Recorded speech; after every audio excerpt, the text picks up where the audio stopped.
nanti belakang apa tulis aja itu. Nama penting ya. Mulai ya? Udah, ngumpul. Ya. Kedua. Assalamualaikum warahmatullahi wabarakatuh. Waalaikumsalam warahmatullahi wabarakatuh. Kami dari kelompok 2 ingin mempresentasikan hasil dari observasi di SPBU Pertamina 34 10 502. Baik, sebelumnya perkenalkan anggota kelompok kami dengan saya sendiri Ilham Alif Saputra dengan NIM 1124007. Saya Terus Kevin dengan NIM 1124002. Saya Arif Bismillah Mosir dengan NIM 1124031. Saya Dimas Akbar Mimi dengan NIM 1124011. Dan saya Terayu dengan NIM 11401. Selanjutnya kita masuk ke latar belakang yang dimana dalam sektor hilirisasi listrik migas, stasiun pengisian bahan bakar umum yang biasa disebut dengan SPBU merupakan titik temu perusahaan antara ketersediaan pasokan dan permintaan konsumen yang bersifat fluktuatif. Dengan pembahasan pertama yang sering muncul yaitu ketidakseimbangannya antara laju dan lama kendaraan dengan laju pelayanan pada SPBU tersebut, yang kemudian memicu terbentuknya antrian yang sangat panjang. Maka dari itu fenomena antrian ini tidak hanya menyebabkan inefisiensi waktu bagi konsumen, tetapi juga berdampak pada penurunan utilitas fasilitas tersebut. Adapun ada rumusan masalah, yaitu yang pertama ada beberapa waktu rata-rata dalam menunggu antrian di SPBU tersebut. Yang kedua, berapa waktu rata-rata pelayanan di SPBU, dan yang terakhir berapa waktu rata-rata dalam sistem antrian di SPBU Pertamina tersebut. Lalu ada tujuan yang kita sudah buat dari observasi tersebut. Yang pertama, menghitung waktu rata-rata yang dihabiskan konsumen dalam menunggu antrian pada SPBU tersebut. Yang kedua, menganalisis waktu rata-rata pelayanan yang diberikan. Dan yang ketiga, menentukan waktu rata-rata yang dihabiskan konsumen dalam keseluruhan sistem mulai dari masuk sampai selesai proses pengisian di SPBU. Lalu di sini ada landasan teorinya di mana pada sistem antrian merupakan kumpulan aktivitas yang datang ke fasilitas pelayanan SPBU dan seharusnya menunggu jika fasilitas itu sedang sibuk dan terjadinya ketidakseimbangan antara tingkat kedatangan dan tingkat pelayanan. Lalu sistem antrian sendiri terdiri dari 3 komponen. Pertama itu ada proses kedatangan, disiplin antrian, dan proses pelayanan. Lalu dalam konteks permasalahan ini, kendaraan berperan sebagai pelanggan, jalur menuju nozzle sebagai antrian, dan proses pengisian BBM sebagai pelayanan. Lalu di sini ada elemennya, ada 5 elemen. Yang pertama itu ada populasi sumber. Contohnya itu kendaraan tidak jalan atau stuck. Lalu ada pola kedatangan, waktu kedatangan kendaraan contohnya. Lalu ada disiplin antrian. Contohnya di SPBU itu ada info sampai datang duluan baru dilayani. Lalu ada mekanisme pelayanan dengan contoh 5 dispenser dan waktu pengisian.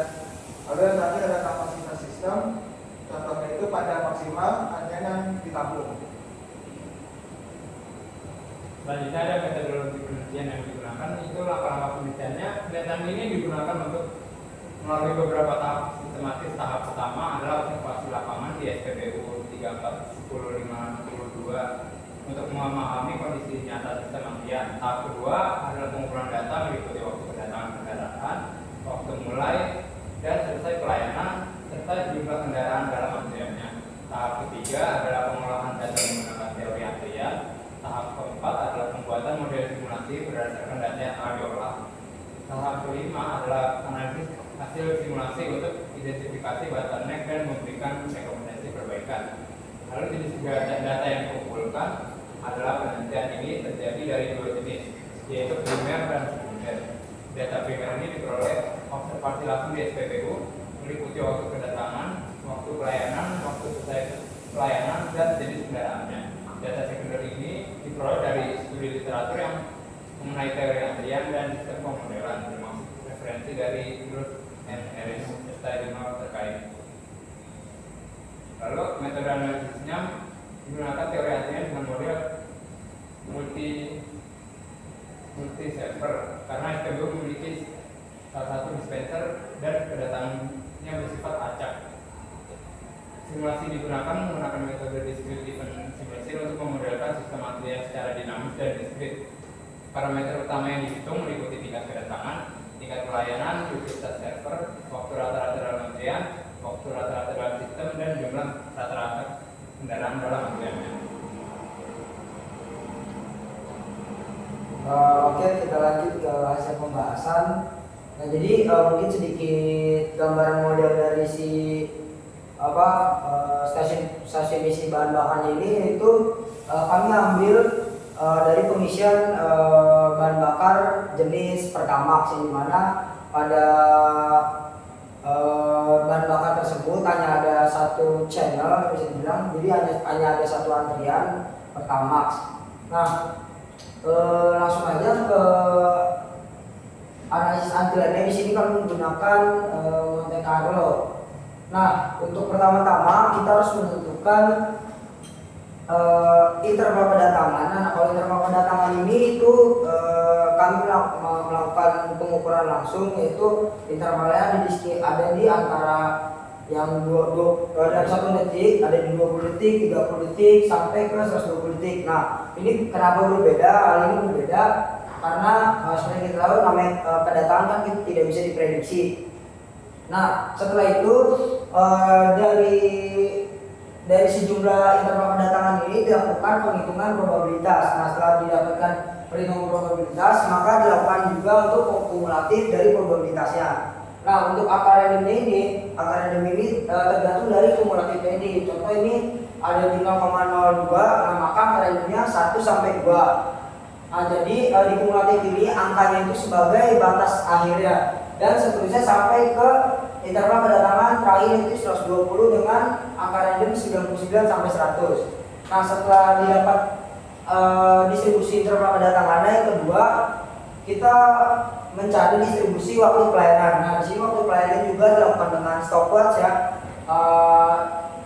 Waktu pelayanan itu ada di 40, 50, 60, 70 detik. Nah, ini juga berbeda. Kenapa berbeda? Karena tergantung dari berapa jumlah liter yang diisi, dan juga setiap motor berbeda-beda jumlah kapasitas tangkinya. Nah, dengan perlakuan yang sama, yaitu menghitung probabilitas lalu dikumulatifkan dan juga membuat angka randomnya.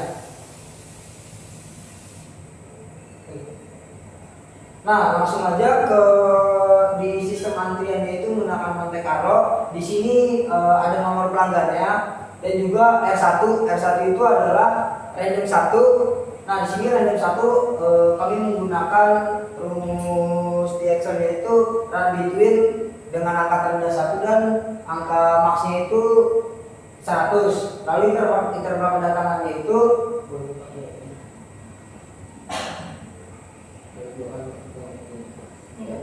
intervalnya itu menggunakan if dari contoh ini if C3 atau sel yang di 50 ini kurang dari 2, maka dia 20. Nah, ini kenapa 20? Itu tuh berdasarkan dari berdasarkan dari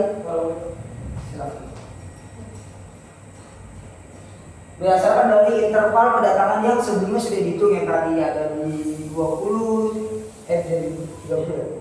dari ya pokoknya sampai di angka 120. Nah, itu kenapa di interval kedatangan ini menggunakan rumus ini. Jadi pakai angka random lalu muncul di interval kedatangan berdasarkan yang distribusi tadi interval kedatangan dihitung. Nah, lalu juga untuk menit kedatangan, di sini menit kedatangan menggunakan satuan waktu ya. Nah, sini menggunakan rumusnya itu E3 atau yang kolom ada di interval kedatangan ditambah waktu yang ada di atasnya. Dan seterusnya itu R2 ini random yang kedua dengan cara yang sama seperti random pertama. Lalu ditentukan juga waktu pelayanan. Nah, waktu pelayanan ini juga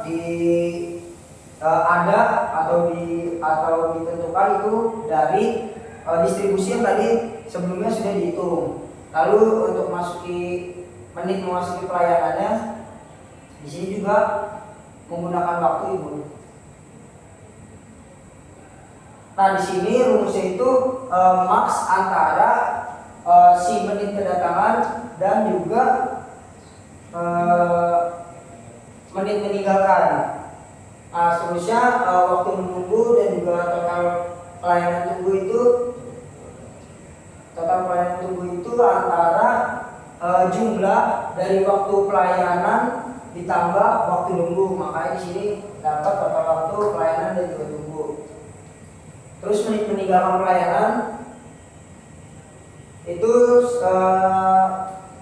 mirip-mirip kayak yang menit memasuki pelayanan, yaitu penjumlahan dari menit memasuki pelayanan ditambah satuan waktu dari waktu pelayanan.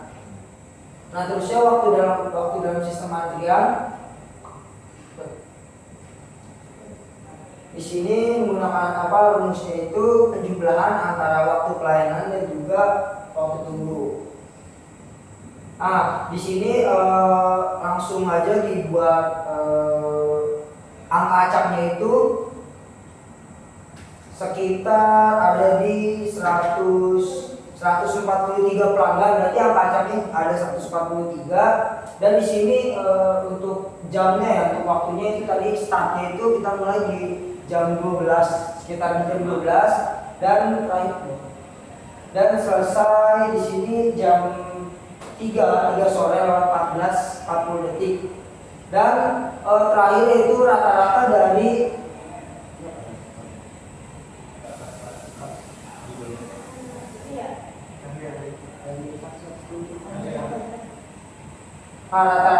waktu pelayanan itu yaitu ada di 56,71 dengan satuan detik. Jadi rata-rata dari 143 pelanggan itu ada di waktu pelayanan 56 sampai 56,71 detik, dan standar deviasinya itu 11,61 detik, atau bisa dibilang plus minusnya atau 56 turun ke bawah 11 detik, 56 naik ke atas 11 detik. Dan untuk ini yang waktu menunggunya itu rata-ratanya itu ada di angka 20 detik, dan standar deviasinya cukup besar ya, di sini ada di 18 detik. Nah, hal ini kenapa bisa ada standar deviasi atau batas atas dan batas bawah itu karena perbedaan dari yang tangki motor, terus jumlah berapa nominal yang diisi, dan juga tadi kurang lebih faktornya itu dari tangki motor, jumlahnya, dan juga lain-lain. Nah, rata-rata dari waktu menunggu di sistem antriannya itu ada di 77 detik, dan standar deviasinya ada di angka 19,75 detik. Lalu sekian hasil dari sistem matematis dari sistem antrian menggunakan metode Monte Carlo di SPBU 3410-502. Adapun parameternya yaitu waktu dalam antrian, waktu pelayanan, serta waktu dalam sistem. Kesimpulan dan saran yang bisa diambil adalah berdasarkan hasil yang sudah dihitung tadi, yang ada tersebut seperti 3 dan tersebutkan bahwa rata-rata yang sudah disebutkan oleh teman saya sekitar 0,53 menit dalam antrian, waktu pelayanannya 0,3 menit, dan waktu rata-rata 1,31 menit, yang menunjukkan bahwa sistem antrian ini berjalan relatif efisien karena waktu tunggunya lebih kecil dibandingkan waktu pelayanan yang mengindikasikan bahwa proses pengisian BBM menjadi faktor utama yang mempengaruhi lama waktu konsumen di SPBU tersebut. Dan saran ini bisa ditampung, yaitu menambah jumlah dispenser pada jam-jam sibuk, mengoptimalkan petugas pelayan, menerapkan sistem pembayaran non tunai, melakukan simulasi ulang setelah perbaikan, dan memperluas jalur antrian jika diperlukan untuk mencegahnya kepadatan kendaraan. paparkan. Jika ada pertanyaan boleh dituliskan secara cepat di komentar. Kami tutup. Wassalamualaikum warahmatullahi wabarakatuh. Waalaikumsalam warahmatullahi wabarakatuh. 15 menit. Lu ngedit lah.